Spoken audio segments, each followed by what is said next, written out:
ಅದಾಯ್ತು. ಅಸ್ಮತ್ಪಕ್ಷೇ ಗುಣಾದ್ಯಾಶ್ಚ ತದ್ವಂತೋ ಹಿ ವಿಶೇಷತಃ ಅನಂತತ್ವಾತ್ ಅನವಸ್ಥಾ ಭವೇತ್ ತಥಾ. ನಮ್ಮ ಪಕ್ಷದಲ್ಲಿ ಅದೇ 108 ಏಕಸ್ಮಿನ್ ಸ ವಿಶೇಷಶ್ಚೇ ಪೂರ್ವಂ ತಸ್ಯ ಪ್ರಸಿದ್ಧೇನ ಅಖಿಲೋ ಭವೇತ್. ಏಕಸ್ಮಿನ್ ಸ ವಿಶೇಷ ಚೇತ್ ಕಿಂ ಪೂರ್ವಂ ತಸ್ಯ ವಿಸ್ಮೃತಿಃ ಯೇನ ಪ್ರತ್ಯಕ್ಷಿಧೇನ ವ್ಯವಹಾರೋ ಅಖಿಲೋ ಭವೇತ್. ಏಕಸ್ಮಿನ್ ಕಿಂ ಪೂರ್ವಂ ತಸ್ಯ ವಿಸ್ಮೃತಿಃ, ಮೊದಲು ಯಾತಕ್ಕೆ ಅದರ ವಿಸ್ಮರಣೆ ಇತ್ತು. ಏನ ಪ್ರತ್ಯಕ್ಷೇನ ವ್ಯವಹಾರೋ ಅಖಿಲೋ ಭವೇತ್. ವಿಶೇಷಕ್ಕೆ ಯಾವುದು ಬೇಡ, ಪ್ರತ್ಯಕ್ಷವೇ ಪ್ರಮಾಣ. ಪ್ರತ್ಯಕ್ಷ ಪ್ರಮಾಣ ಸಿದ್ಧವಾದ ವಿಶೇಷವನ್ನು ಒಪ್ಪದೇನೆ ಬೇರೆ ಏನು ಒಪ್ಪಿದರೂ ಪ್ರಯೋಜನ ಇಲ್ಲ. ಇದು ಒಪ್ಪಿಕೊಂಡ್ರೆ ಅಖಿಲ ವ್ಯವಹಾರ ಭವೇತ್. ಎಲ್ಲ ವಿಧವಾದಂತಹ ವ್ಯವಹಾರ ಅಂದ್ರೇನು, ವಸ್ತುವಿಗೂ ಗುಣಗಳಿಗೆ ಏನು ಸಂಬಂಧ, ನಿತ್ಯ ಗುಣಗಳಿಗೂ ಏನು ಸಂಬಂಧ, ಇವೆಲ್ಲ ನಿಮಗೆ ನಿರ್ವಹಣೆ ಮಾಡಬೇಕಾದ್ರೆ ಇದಕ್ಕೆ ವ್ಯವಹಾರ. ಏನು ವ್ಯವಹಾರ ಇದು? ಭೇದಾದಿ ವ್ಯವಹಾರ. ಅದಕ್ಕೆ ಯಾವುದು ಒಪ್ಪಿದರೆ ನಮಗೆ ಸಾಕಾಗುತ್ತೆ? ವಿಶೇಷ ಒಪ್ಪಬೇಕು. ಅದಕ್ಕೆ ಆಧಾರ ಪ್ರತ್ಯಕ್ಷನೇ. ಭಾವಾಭಾವ ವಿಭಾಗೇನ ಯಮ್ನ ಕಥಂಚನ ಏತಾದೃಶಂ ವಿಶೇಷೇ ಅಸ್ಮಿನ್ ಕೋ ದ್ವೇಷೋ ವಾದಿನಾಂ ಭವೇತ್. ಇದೆಲ್ಲ ಆಗಿತ್ತು. ಭಾವ ವಿಭಾಗದಿಂದ ಯಮ್ವಿನಾನ ಕಥಂಚನ ವ್ಯವಹಾರ ಏನೇ ಭಾವ ಅಭಾವ ಏನೇ ವ್ಯವಹಾರ ಮಾಡಿದರೂ ಕೂಡ ಏದೃಶೇ ವಿಶೇಷೇಸ್ಮಿನ್ ವಿಶೇಷ ಎಂಬ ಪರಿಕಲ್ಪನೆ ಬೇಕೇ ಬೇಕು. ಕೋ ದ್ವೇಷೋ ವಾದಿನೋ ಭವೇತ್. ಯಾತಕ್ಕೆ ವಾದಿಗಳಿಗೆ ವಿವಾದ ಮಾಡಬೇಕಾಗಿದೆ? ಇದರಲ್ಲಿ ಅಭೇದ ಒಪ್ಪೋಡೇನು ದೊಡ್ಡ ಇಲ್ಲಲ್ಲ. ನಿತ್ಯ ವ್ಯವಹಾರದಲ್ಲಿ ಪ್ರತ್ಯಕ್ಷ ಸಿದ್ಧವಾಗಿರ್ತಕ್ಕಂಥ ಒಂದು ಪ್ರಕರಣ ಇರಬೇಕಾದ್ರೆ ಅದ್ರ ಯಾತಕ್ಕೆ ದ್ವೇಷ? ಅಭೇದೇನ ಪ್ರತಿನಿಧಿಶ್ಚ ಅಭೇದೇನ ಪ್ರತಿನಿಧಿಶ್ಚ ಕಾರ್ಯಕಾರಣ ಅಭಾವಾಂತೆ ಪದಾರ್ಥೇ ಅಸ್ಮಿನ್ ಸವಿಶೇಷ ಅವಸೀಯತೆ. ಅಭೇದೇನ ಪ್ರತೀತಿಶ್ಚ ಕಾರ್ಯಕಾರಣ ಪೂರ್ವಕೆ. ಕಾರ್ಯಕಾರಣ ಮೊದಲಾದ ಎಲ್ಲದರಲ್ಲೂ ಕೂಡ ವಿಶೇಷಕ್ಕೂ ವಸ್ತುವಿಗೂ ಅಭೇದವೇ ಇದೆ. ಅಭೇದವೇ ಇದೆ. ಆದ್ದರಿಂದ ಯಾವ ವ್ಯವಹಾರಕ್ಕೂ ತೊಂದರೆ. ಅದಕ್ಕೆ ಅಭೇದ ಇಲ್ಲದೆ ಹೋಗಿದ್ದರೆ ಅದಕ್ಕೆ ಮತ್ತೊಂದು ಕಲ್ಪನೆ ಅಂಥೇಳಿ ಅನವಸ್ಥಾ ದೋಷ ಬರ್ತಿತ್ತು. ಸಾಮಾನ್ಯಾದಿ ಪದಾರ್ಥೇಷು ತನ್ನಿಷ್ಠತ್ವಾದಯೋಖಿಲಾ ಕಥಂ ಧರ್ಮ ನಿವಾರ್ಯಂತೆ ವಸ್ತೈಕ್ಯೇಪಿ ವಾದಿಭಿಃ. ಇಲ್ಲದೆ ಹೋದ ಸಾಮಾನ್ಯಾದಿ ಪದಾರ್ಥೇಷು, ಸಾಮಾನ್ಯ ಮೊದಲಾದ ಪದಾರ್ಥಗಳಲ್ಲಿ ತನ್ನಿಷ್ಠತ್ವಾದಯೋ ಅಖಿಲ, ಅದರಲ್ಲಿ ಇರುವಿಕೆ ಮೊದಲಾದಂಥ ಎಲ್ಲ ಧರ್ಮಗಳನ್ನು ಕೂಡ ನಾವು ಒಪ್ಪಬೇಕಾದ್ರೆ ಇದೊಂದೇ ದಾರಿ, ಬೇರೆ ದಾರಿ ಇಲ್ಲ.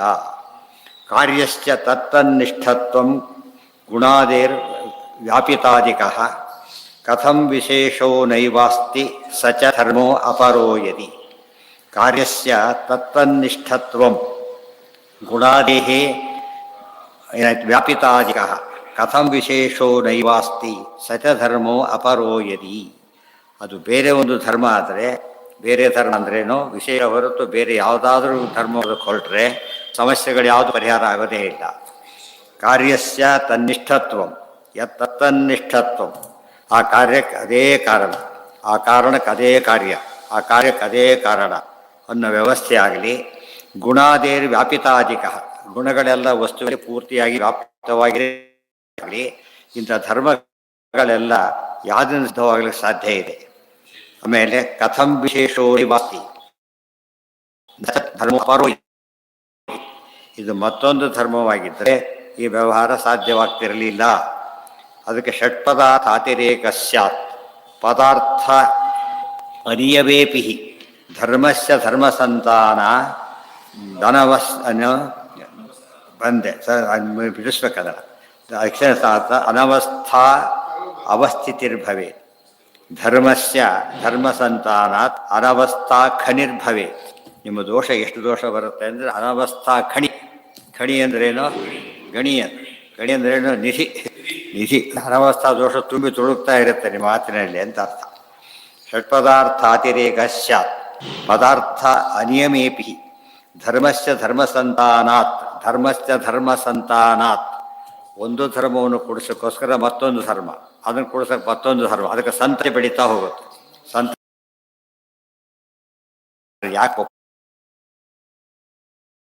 ಒಪ್ಪಲೇಬೇಕು, ಬರ್ತದೆ ಎಲ್ಲ ವಿಷಯಗಳನ್ನು ವಿಸ್ತಾರ ಆಯಿತು.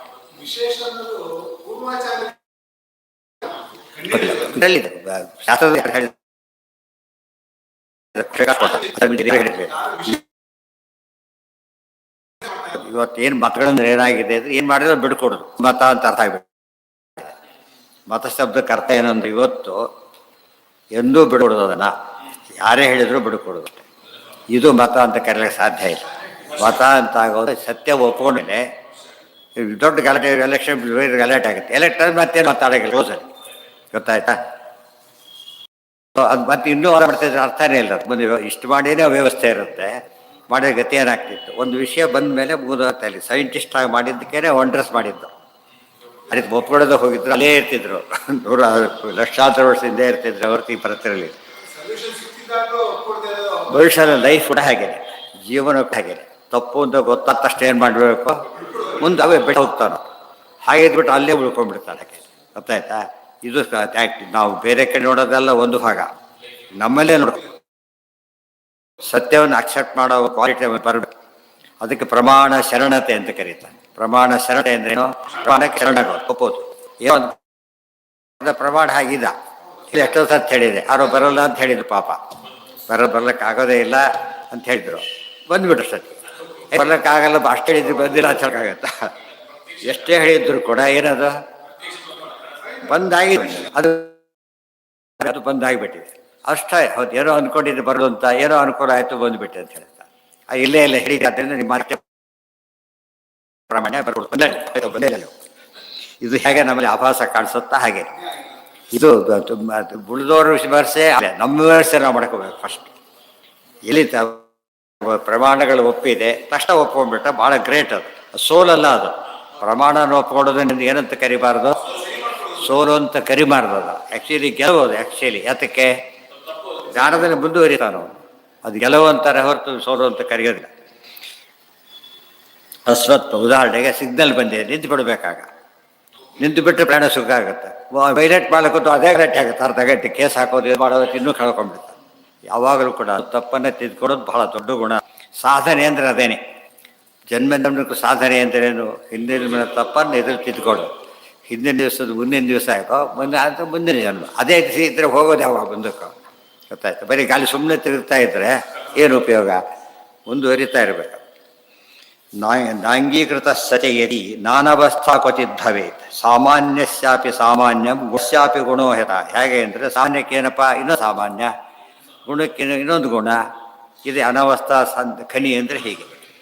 ಅಂಗೀಕೃತ ಸಚ ಯದಿ ನಾಂಗೀಕೃತ ಯದಿ ಸಾ ಯಚ ಯದಿ ನಾನವಸ್ಥಾ ಕ್ವಚಿದ್ಭವೇತ್. ಒಪ್ಕೊಂಡ್ಬಿಟ್ರೆ ಅನವಸ್ಥಾ ಎಲ್ಲೆಲ್ಲೂ ಬರೋದೇ ಇಲ್ಲ. ಅಸ್ಮತ್ ಪಕ್ಷೇ ಗುಣಾದ್ಯಾಶ್ಚ. ನೋಡಿ, ಅಚ್ಯುತ ಪ್ರೇಷ್ಠರು ಒಪ್ಪಿಕೊಂಡ್ರು, ಮಧ್ಯ ಭಟ್ರು ಒಪ್ಪಿಕೊಂಡ್ರು, ಶೋಭನ ಭಟ್ರು ಒಪ್ಕೊಂಡವರೆಲ್ಲ ಏನಾದರೂ ಇವತ್ತು ಅವರು ಗುರು ಸ್ಥಾನದಲ್ಲಿ ಬಂದುಬಿಟ್ಟು ಗುರು ಪರಂಪರೆ ಸೇರ್ಕೊಂಡ್ಬಿಟ್ಟು ಓಡೋದವರೆಲ್ಲ ಪಲಾಯನವಾದಿಗಳಾದರೆ ಹೊರತು ಬರಲಿಲ್ಲ. ಅನನ್ಯತ್ವಾತ್ ನಾನವಸ್ಥಾ ಭೇದೋ ನಾಶೇ ಭವೇತ್ತದ. ಅಲ್ಲ, ವಿಶೇಷ ಒಪ್ಕೊಂಡ್ರೆ ಅದಕ್ಕೊಂದು ವಿಶೇಷ ಅಂತ ಹೇಳಬೇಕಾಗತ್ತಲ್ಲ ಅಂತ ಕೇಳಿದರೆ ಇಲ್ಲ. ವಿಶೇಷ ಏನದು? ಸೆಲ್ಫ್ ಎಕ್ಸ್ಪ್ಲೇನೇಟರಿ, ಮತ್ತೊಂದು ಬೇಕಿಲ್ಲ. ಅದು ಫೌಂಡೇಶನ್ ಅಂತ ಯಾರು ಕೇಳಿದ್ದಾರಾ? ಇಲ್ಲ. ಅದೇ ಅಸ್ಮತ್ ಪಕ್ಷೇ ಗುಣಾದ್ಯಾಶ್ಚ ತದ್ವಂತೋ ಹಿ ವಿಶೇಷತಃ. ನಮ್ಮ ಪಕ್ಷದಲ್ಲಿ ಗುಣ ಮೊದಲಾದ ಎಲ್ಲವೂ ಕೂಡ ತದ್ವಂತಹ, ಯಾವುದರ ಗುಣಗಳಾಗಿವೆಯೋ ಆ ವಸ್ತುವಿನೊಂದಿಗೆ ಅವು ಅಭೇದವನ್ನೇ ಹೊಂದಿವೆ, ವಿಶೇಷದಿಂದ ವ್ಯವಹಾರಕ್ಕೆ ಬರುತ್ತೆ. ಅನ್ಯತ್ವಾತ್ ನಾನಾ ಹೇಳ್ತಾರೆ. ಈಗ ಅನನ್ಯತ್ವಾತ್ ನಾನವಸ್ಥಾ ಭೇದೋ ನಶೇ ಭಯಿತದ. ಆದ್ದರಿಂದ ಅನವಸ್ಥಾ ಬರೋ ಚಾನ್ಸೇ ಇಲ್ಲ. ಇದನ್ನು ಹೇಳಕ್ಕೆ ಕೊಟ್ಟಾಗ ಅನವಸ್ಥಾ ಬರುತ್ತೆ. ಅದೇಂತ ಹೇಳಿದಾಗ ಇವತ್ತು ಒರಿಜಿನಲ್ ತೋರಿಸ್ಬೇಕಪ್ಪ, ಒರಿಜಿನಲ್ ಇನ್ನೊಂದು ಒರಿಜಿನಲ್ ಏನು ಮಾಡಬೇಕೀಗ? ಅವನು ಒರಿಜಿನಲ್ ಮೀನಿಂಗೇ ಇಲ್ಲ. ಜೆರಾಕ್ಸ್ಗೆ ಬೆಲೆ ಬರೋದು ಒರಿಜಿನಲ್ ಇತ್ತು, ಅದು ಒಪ್ಪಬೇಕು. ಅವರು ಒಂದು ಜೆರಾಕ್ಸ್ ಕೊಟ್ಟ ಮತ್ತು ಇನ್ನೊಂದು ಜೆರಾಕ್ಸ್ ಕೊಟ್ಟ, ಒಂದು ಸ್ಟೇಜಲ್ಲಿ ಏನು ಮಾಡಬೇಕು? ಅವನು ಒರಿಜಿನಲ್ ತೋರಿಸಲೇಬೇಕು. ಅದಕ್ಕೂ ಒರಿಜಿನಲ್ ಕೇಳಿದರೆ ಅವನು ಒರಿಜಿನಲ್ ಕಾನ್ಸೆಪ್ಟೇ ಅರ್ಥ ಆಗಿದೆ ಅವನಿಗೆ. ಏನು ಅರ್ಥ? ನಾಶವೇತ್ತದ ವಿಶೇಷಮೇವ. ಇದೆಲ್ಲ ತಿರುಗು ಪಂಡಿತಾಚಾರ್ಯರಿಗೆ ಭಾರಿ ಉಪಯೋಗಕ್ಕೆ ಬಂತು. ಗೊತ್ತಾಯ್ತು, ಎಲ್ಲೆಲ್ಲಿ ಎಲ್ಲಿ ದೋಷ ಇದೆ ತಿದ್ಕೊಳ್ಬೋದು ಅಂತೇಳಿ ತಗೊಂಬರಬಿಟ್ರೆ ಎಲ್ಲರಿಗೂ ಕೂಡ. ವಿಶೇಷಮೇವ ಆಮೇಲೆ ಸಂಸ್ಕೃತ್ಯ ವಿಶೇಷೋ ಬಲವಾನ್. ಯಾಕಂದ್ರೆ ಟೈಮ್ ತಗೊಳ್ಳಿ ತಪ್ಪಲ್ಲ, ಹೆಚ್ಚು ಟೈಮ್ ಕೊಟ್ಟರು ಆಚಾರ್ಯರು. ಜ್ಯೇಷ್ಠಯತಿಗಳು ಬೇಗ ಕನ್ವರ್ಟ್ ಆಗಿಬಿಟ್ರು, ಹೆಚ್ಚು ಬೇಗ ಆಗಲಿಲ್ಲ. ಸ್ವಲ್ಪ ಪ್ರಶ್ನೆಗಳೆಲ್ಲ ಕೇಳ್ತಾ ಇದ್ರು. ಆಚಾರ್ಯ ಏನು ಮಾಡಿದರು, ಕೊಟ್ಟು ಅವ್ರಿಗೆ ಅವಕಾಶ ಕೊಟ್ಟು ಇದು ಮಾಡಿದರು. ಪದ್ಮನಾಭ ತೀರ್ಥ ಇವರಿಗೆ ತಿಳ್ಕೊಂಡೆ 15 ದಿವಸ ತೊಗೊಂಡ್ರು, ಅವಕಾಶ ಕೊಟ್ಟರು. ಅದು ತಪ್ಪಲ್ಲ, ಯೋಚನೆ ಮಾಡ್ತೀನಿ ಅದು ತಪ್ಪಲ್ಲ. ಒಪ್ಲಕ್ಕೆ ಸಾಧ್ಯ ಇಲ್ಲ, ಹಠ ಅಂತ ಕರೀತಾರೆ. ಈ ಹಠ ಅನ್ನೋದು ಬೇರೆಯವ್ರ ಬಗ್ಗೆ ಹಠ ಅನ್ಸ, ತನ್ನೆಲ್ಲ ಹಠ ಇರಬಾರ್ದು. ಏನ ಇಲ್ಲ ಇಲ್ಲ, ಪದ್ಮನಾಭ ತೀರ್ಥ ತಗೊಳ್ಳೇ ಇಲ್ಲ. ಯಾಕೆಂದರೆ ಗುರುಜಿ ವಾದ ನಡೀತಿದ್ದು ನೋಡ್ಬಿಟ್ಟೆ ಕಣ್ಣೊಳಗೆ ಅರ್ಥ. ತಾವೇ ತಪ್ಪು ಮಾಡಬೇಕಾಗಿಲ್ಲ, ಯಾವ ಬೀಳೋರು ನೋಡಿ ನಾವು ಬೀಳಬಾರ್ದು ನೋಡ್ಕೊಂಡು ಹೋಗ್ಬೇಕು. ವಿಶೇಷಮೇವ ಸಂಸ್ಕೃತ್ಯ ವಿಶೇಷೋ ಬಲವನ್ಯತಃ ದೃಷ್ಟಿ ಪ್ರಮಾಣತಶ್ಚೈವ ವಿರೋಧೋ ದರ್ಶನೇ ಕಥಂ. ವಿಶೇಷಮೇವ ಸಂಸ್ಕೃತ್ಯ ವಿಶೇಷೋ ಬಲವಾನ್ಯ. ವಿಶೇಷವನ್ನು ಆಶ್ರಯಿಸೇ ವಿಶೇಷ ಇದೆಯೇ ಹೊರತು ಇನ್ನೊಂದು ವಿಶೇಷವನ್ನು ಆಶ್ರಯಿಸಿಲ್ಲ. ಯಾಕೆ? ದೃಷ್ಟಿ ಪ್ರಮಾಣತಶ್ಚೈವ. ದೃಷ್ಟಿ ಪ್ರಮಾಣ ಅಂದ್ರೇನು? ಪ್ರತ್ಯಕ್ಷ ಪ್ರಮಾಣ. ದೃಷ್ಟಿ ಅಂದರೆ ಪ್ರತ್ಯಕ್ಷ ಅಂತ ಅರ್ಥ. ದೃಷ್ಟಿ ಪ್ರಮಾಣತಶ್ಚೈವ ಇದೆಲ್ಲ ತತ್ವೋದ್ಯೋತ ಹೇಳ್ತಾರೆ. ನಹಿ ದೃಷ್ಟೇ ಹೇ ಬಲವತ್ ಕಿಂಚಿತ್ ಪ್ರಮಾಣಂ. ತತ್ವೋದ್ಯೋತದಲ್ಲಿ ದೃಷ್ಟಿ ಅಂದರೆ ಪ್ರತ್ಯಕ್ಷ. ದರ್ಶನೇ ಕಥಂ ವಿರೋಧೋ ಹಿ ಅವಿರೋಧಶ್ಚ ಯಥೋ ದರ್ಶನಮಾನಕೌ ತಥೋ ದೃಷ್ಟೇ ವಿರೋಧಸ್ತು ಸದ್ಭಿರಾದ್ಯತೆ ಕಥಂ. ವಿರೋಧೋ ಹಿ ಅವಿರೋಧಶ್ಚ ಯಥೋ ದರ್ಶನಮಾನಕೌ. ವಿರೋಧ ಮತ್ತು ಅವಿರೋಧವನ್ನು ಹೇಳ್ಬೇಕಾದ್ರೆ ಅಲ್ಟಿಮೇಟ್ಲಿ ದರ್ಶನ ಮಾನಕವು. ದರ್ಶನ ಮಾನಕವು ಅಂದರೆ ಪ್ರತ್ಯಕ್ಷವನ್ನು ಪ್ರಮಾಣವನ್ನಾಗಿ ಆಧರಿಸಿ, ವಿರೋಧ ಅವಿರೋಧ ಮೊದಲಾದ ಅವು ಕಂಡಿದ್ದು ದರ್ಶನ ಬಂದಾಯ್ತು. ಈಗ ದರ್ಶನ ಅವ್ನು ಬಂದಿಲ್ಲ ಅಂತ ಹೇಳಿದ್ರೆ ಏನು ಹೇಳ್ಬೇಕು ಅವ್ರು? ನಾವು ಬಂದಿಲ್ಲ ಅಂತ ಹೇಳಿದವ್ರಲ್ಲ, ಓ ಹೌದಾ ಹೇಗೆ ಬಂದೆ ಅಂತ ಕೇಳಬೇಕು ಹೊರತು ಬಂದಿಲ್ಲ ಅಂತ ಹೇಳಕ್ಕೆ ಹೋಗ್ಬಾರ್ದು. ಬರ್ಲಿಕ್ಕೆ ಸಾಧ್ಯ ಹೇಳಲಿಲ್ಲ. ಹಿಂದೆ ಬದಲಿಗೆ ಹೋದ ಕಾಲಕ್ಕೆ 88 ಅದೆಲ್ಲ ದಾರಿಯಲ್ಲಿ ಕೆಟ್ಟೋಯ್ತು, ವೆಹಿಕಲ್ ಕೆಟ್ಟೋಯ್ತು. ಆದ್ದರಿಂದ ನಾವು ಇದು ಜೋಶಿ ಮಠ ಬರುತ್ತಲ್ಲ, ಅಲ್ಲಿ ಸ್ಟಾಪ್ ಮಾಡಿಬಿಡ್ತಾರೆ. 4 ಗಂಟೆ ಬೆಳೆದ ಮುಂದಕ್ಕೆ ನಾವು 4:45 ಆಗಿಬಿಟ್ಟಿತ್ತು, ಪಂಕ್ಚರ್ ಆಗಿದ್ದಕ್ಕೋಸ್ಕರ. ಅಲ್ಲಿ ಹಾಲ್ಟ್ ಮಾಡಲಿಕ್ಕೆ ಉದ್ದೇಶ ಇತ್ತು. ನಾವು ನೋಡಿ ಎಲ್ಲರೂ ಸ್ಟಾಪ್ ಮಾಡ್ತಾನೆ, ಯಾರು ಬಿಟ್ಟಿವಾಗಿದೆ ಅವನೇ ಯಾರು ಬರ್ತಾರೆ ಹೋಗ್ಬಿಟ್ಟಿದ್ದಾರೆ. ಇಲ್ಲ ದಯಮಾದ್ರೆ ನಮಗೆ ಅದು ಗೊತ್ತಿಲ್ಲ, ಅವರಿಗಿದು ಗೊತ್ತಿಲ್ಲ. ಸೀದಾ ಬೆಳಿಗ್ಗೆ ಹೋಗೇ ಬಿಟ್ವಿ, ನಾವು ಬದಿರಿ ಬಿಟ್ಟೇ. ಅವರಿಗೆಲ್ಲ ಶಾಕ್ ಅದು. ಇಷ್ಟೊತ್ತಲ್ಲಿ ಆಗ ಪ್ರೈವೇಟ್ ರಾಜೀವ್ ಗಾಡಿ ಅವ್ರು ಬಿಡೋಕ್ಕೂ ಬಿಡೋದಿಲ್ಲ. ಅವರು ನಿಮ್ಮತ್ತಾರೆ ಇದು ನೀವು ಹೇಗೆ ಬಂದಿರಿ ಅಂತೇಳಿ. ಹೇಗೆ ಬಂದಿರಿ ಅಂತ ಕೇಳಿದ್ರು, ಬಂದಿಲ್ಲ ಅಂತ ಹೇಳಿಲ್ಲ. ಅದು ದರ್ಶನ ಪ್ರಮಾಣ. ಇವತ್ತಿಗೆ ಅದು ರೆಕಾರ್ಡ್. ಒಂದು ಬೆಳಿಗ್ಗೆ ಹೊರಟು ಬದಿರಿ ಅವತ್ತೇ ಸೇರೋದು ಭಾಳ ಕಷ್ಟ ಹಿಡಿಯುತ್ತೆ. ಒಂದು ಕಡೆ ಹಾಲ್ಟ್ ಆಗೇ ಆಗುತ್ತೆ ಎಲ್ಲ ಒಂದು ಕಡೆ. ಅವತ್ತು ಏನಾಗದೆ ಹೋಗಿದ್ದು ಅದೇನು ನಮ್ಗೆ ಇದಾಗಿದ್ದೇನೋ ಅನುಕೂಲ ಆಯಿತು ಅಂದರೆ ಪಂಕ್ಚರ್ ಆಗಿತ್ತು, ಪ್ಲಸ್ ಪಾಯಿಂಟ್ ಆಯಿತು. ನಮಗಾಗೋದು ಎಂಥ ಪದೀತಿ ಆಯ್ತಲ್ಲ ಅಂದ್ಕೊಂಡ್ರೆ ಭಾಳ ಒಳ್ಳೆಯದಾಗುತ್ತೆ. ಮದುವೆ ಸಾಯಂಕಾಲ ವಾಪಸ್ಸು. ಥರ್ಡ್ ಡೇ ಬೆಂಗಳೂರಲ್ಲಿ ಇದ್ವಿ ವಾಪಸ್. ಫಸ್ಟ್ ಡೇ ಹೊರಟು ಥರ್ಡ್ ಡೇ ವಾಪಸ್ ಬೆಂಗಳೂರು. ಅದಿಲ್ದವ್ರೆ ದಿವಸ ಜಾಸ್ತಿ ಆಗ್ತಿತ್ತು. ಅದೆಲ್ಲ ಯಾತಕ್ಕೆ ಯೋಚನೆ ಮಾಡಿತ್ತು ಅಂದರೆ ದೇವರು ಒಳ್ಳೇದು ಮಾಡ್ತಾ ವಿಚಾರ ಒಂದು ಕಡೆಗೆ, ಕಣ್ಣೇ ಕಂಡಿದ್ದನ್ನು ಒಪ್ಪದೆ ಇರಕೂಡದು. ವಿರೋಧೇ ಅವಿರೋಧಶ್ಚ ಯಥೋ ದರ್ಶನ ಮಾನಕವು. ದರ್ಶನ ಭಾರಿ ದೊಡ್ಡ ಅರ್ಥ ಇದೆ. ನಾವು ಕಣ್ಣಿಗೆ ಕಾಣೋದು ಅಷ್ಟೇ ಅಲ್ಲ, ಕಿವಿ ಎಲ್ಲದೂ ಎಲ್ಲ ಪ್ರತ್ಯಕ್ಷ ಸೇರಿಬಿಡುತ್ತೆ. ಪ್ರತ್ಯಕ್ಷ ಎಷ್ಟು ವಿಧ? ಪ್ರತ್ಯಕ್ಷಂ ಸಪ್ವಿಧಂ. 5 ಮನಸ್ಸು ಸಾಕ್ಷಿ. ಆಯೋದಕ್ಕೆ ಅದೇ ಕಾಂಪಿಟೆನ್ಸು. ರೂಪಜ್ಞಾನ ಕಣ್ಣೇ ಬೇಕು, ಶಬ್ದಜ್ಞಾನ ಕಿವಿನೇ ಬೇಕು, ಇದೆಲ್ಲದಕ್ಕೂ ಬಸ್ಬೇಕು. ಫೈನಲ್ ಡೆಸಿಷನ್ ಯಾರ್ದಿದೋ ಸಾಕ್ಷಿ. ಇದು ಪ್ರಮಾಣ ವ್ಯವಸ್ಥೆ ಇದೆಯಲ್ಲ ಭಾಳ. ಅಭಿನೋ ಭಗವಾನ್ ಸ್ವೇನ ತದನ್ನೇನ ವಿಭೇದವಾನ್ ನಿತ್ಯಾಧರ್ಮ ತದೀಯಾಸ್ತು ಸರ್ವೇ ತಸ್ಮಾನ್ ನೈವ ಭೇದಿನಃ. ಕನ್ಕ್ಲೂಷನ್ ಎಲ್ಲಿ ಬಂತು ಅಂದರೆ ಅಭಿನ್ನೋ ಭಗವಾನ್ ಸ್ವೇನ ತದನ್ನೇನ ವಿಭೇದವಾನ್. ಪರಮಾತ್ಮ ತನ್ನಿಂದ ತಾನು ಅಭಿನ್ನ, ಬೇರೆಯವರೊಂದಿಗೆ ಭಿನ್ನ. ತನ್ನ ಗುಣಗಳು ತನ್ನೊಂದಿಗೆ ಅಭಿನ್ನ, ಬೇರೆಯವರು ಕೂಡ ಅವರಿಗೆ ಸೇರಿದೆ, ಇದಕ್ಕೆ ಸೇರಿಲ್ಲ. ನಿತ್ಯ ಧರ್ಮ ತದೀಯಾಸ್ತು. ದೇವರ ಧರ್ಮಗಳು ಅಂದರೆ ಏನು? ಗುಣಗಳೆಲ್ಲ ನಿತ್ಯ, ಅನಾದಿ ಮತ್ತು ನಿತ್ಯ. ಸರ್ವೇ ಅಸ್ಮಾನ್ ನೈವ ಭೇದಿನ. ಸರ್ವೇ ಅಸ್ಮಾನ್ ನಾವು ಒಪ್ಕೊಂಡಿದ್ದೇವೆ, ಅದರಿಂದ ಬೇರೇನು ಅದಕ್ಕೂ ಭೇದ ಹೊಂದಿಲ್ಲ. ಪರಮಾತ್ಮರಿಗೂ ಪರಮಾತ್ಮನ ಗುಣಗಳಿಗೂ ಮತ್ತು ಗುಣಗಳಿಗೂ ಪರಸ್ಪರ ಏನಿಲ್ಲ. ಪರಮಾತ್ಮನ ಬಲ ಇದೆ ಅಂತ ತಿಳ್ಕೊಳ್ಳಿ. ಬಲ ಅನ್ನೋ ಗುಣದಲ್ಲಿ ಉಳಿದ ಎಲ್ಲ ಗುಣಗಳು ಇವೆ. ಪರಮಾತ್ಮರ ಜ್ಞಾನ ಇದೆ, ಉಳಿದ ಎಲ್ಲ ಗುಣಗಳು ಸೇರಿವೆ, ಎಲ್ಲ ಗುಣಗಳು ಪರಮಾತ್ಮನಿಂದ ಸೇರಿವೆ. ಇದು ಚಿತ್ರ ವಿಚಿತ್ರ. ಉಳಿದವರಿಗೆ ಆಯ್ಕೆ ಅತಿ ಮಾಡ್ಲಿಕ್ಕೆ ಬರೋದಿಲ್ಲ, ಒಂದು ಸ್ಟೇಜಲ್ಲಿ ನಿಲ್ಲಿಸ್ಬಿಡ್ಬೇಕು. ದೇವರ ಅಚಿಂತ್ಯಾದ್ಭುತ ಶಕ್ತಿ ಹೊಂದಿರೋದ್ರಿಂದ ಯಾವತ್ತಿ ಬೇಕಾದರೂ ಸರಿ. ಸಾಮಸ್ ಬಂದು ಹೇಳ್ತಾರೆ, ಸಾಮಸ್ತ್ಯು ಎಲ್ಲೋ ಇದೆ, ಸಮ ಅಲ್ಲ ಅಲ್ಲ ಸಾಮಸ್ತ್ಯ ಉಚ್ಛೇದಿನೋ ಅನ್ಯತ್ರ ಧರ್ಮ ಉಭಯರೂಪಿಣಃ. ಸಾಮಸ್ತ್ಯ ಉಚ್ಛೇದಿನಃ. ಸಾಮಸ್ತ್ಯ ಅಂದ್ರೇನು? ಸಮಸ್ತಸ್ಯ ಭಾವ ಸಾಮಸ್ತ್ಯಂ ಅಂದರೆ ಅಲ್ಲೂ ಗೊತ್ತಾ ಎಲ್ಲವೂ ಆಗಿರುವಿಕೆ ಅಂತ ಅರ್ಥ. ಅದು ದೇವರಲ್ಲಿ ಭಾರಿ ವಿಶಿಷ್ಟವಾದಂಥ ಹಿರಿವೆ. ಧರ್ಮ ಬೇರೆ ಕಡೆಗೆಲ್ಲ ಉಭಯ ರೂಪಿಣ. ಭಾವೇ ಚ ತಯೇವ ಭಾಗೆ ಭಾವೇ ತಾಯೇವ ಚ ಉಚ್ಛೇದಾತ್ ತದನ್ನೇ ಚ ಸಮಸ್ತಶಃ. ಭಾವೇ ಅಂದ್ರೇನು? ಇದು ಮೇಲೆ ತಯೇವ ಚ ಉಚ್ಛೇದ್ಯಾ. ಎಲ್ಲಿ ಉಚ್ಛೇದರಾಗುತ್ತೋ ಅದು ಭಿನ್ನ, ಆ ಕಾಲಕ್ಕೆ ಭೇದ. ಆಮೇಲೆ ಒಂದಾಗಿದ್ದರೆ ಅಭೇದ, ಅದಕ್ಕೆ ನಿರ್ವಾಹಕ್ಕೆ ವಿಶೇಷ. ತದನ್ನೇ ಚ ಸಮಸ್ತಶಃ ಅಂಶಾಂಶಿನೋರಭೇದೇನ ತ್ವಂಶ ಸಂಯೋಗ ಏವ ಹಿ. ಅಂಶಿನೋ ನಾನವಸ್ಥಾ ಅತೋ ಯದ್ಯಪ್ಯಂಶೇಷು ಅವಿಶ್ರಮಃ. ಅಂಶಾಂಶಿನೋ ಅಭೇದೇನ ತು ಅಂಶ ಸಂಯೋಗ ಏವ ಹಿ. ಅಂಶ ಮತ್ತು ಅಂಶಗಳಿಗೆ ಅಭೇದ ಇರೋದರಿಂದ ತು ಅಂಶ ಸಂಯೋಗ ಏವ ಹಿ ಅಂಶಿನೋ ನ ಅನವಸ್ಥಾತೋ. ಇವತ್ತು ನೋಡಿ, ಸಿಂಪಲ್ ಇದು. ಒಂದು ಬಟ್ಟೆ ಇದೆ, ಬಟ್ಟೆ ತುಂಡು ಒಂದು ಚೂರು ಮುಟ್ಟಿದ್ದಾನಷ್ಟೇ. ಇವನೇನಂತ ಹೇಳ್ಬೇಕಾದ್ರೆ ಚೂರು ಮುಟ್ಟಿದ ಅಂತ ಅನ್ನಿಸ್ಬಿಡಲ್ಲ, ಏನಂತಾರೆ? ಬಟ್ಟೆ ಮುಟ್ಟಿದ ಅಂತ ಹೇಳ್ಬಿಡ್ತಾರೆ ಅಷ್ಟೆ. ಅದರಿಂದ ಏನಾಯಿತು? ಮೈಲಿಗೆ ಆಯಿತು. ಚೂರು ಮುಟ್ಟಿದ್ರು ಮೈಲಿಗೆ ಆಯಿತು. ಮೇಲಿಗೆ ಪದಾರ್ಥನ ಪೂರ್ತಿ ಮುಟ್ಟಬೇಕಾಗಿಲ್ಲ, ಒಂದು ಭಾಗ ಮುಟ್ಟಿ. ಯಾಕೆ? ಅದಕ್ಕೆ ಏನಿದೆ, ಅದಕ್ಕೆ ಅಭೇದ ಇದೆ.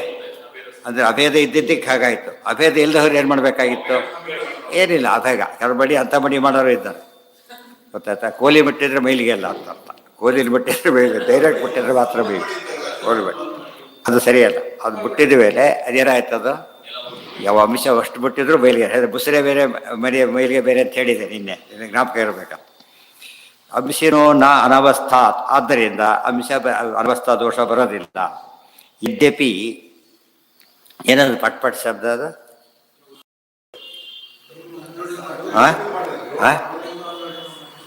ಅನೇಶ ಸಮಸ್ತಶಃ ಎಲ್ಲ ಕಡೆಗೂ ಕೂಡ ಅಲ್ಲಿ ಅವಿಶ್ರಮ ಅಂದರೆ ಏನು ಅಂದರೆ ರೆಸ್ಟ್, ಎಂಡ್ ಆಗೋದೇ ಇಲ್ಲ. ಅಂಶಿನೋ ನಾನವಸ್ಥಾತೋ ಯದ್ಯಂಶೇಷು ಅವಿಶ್ರಮ.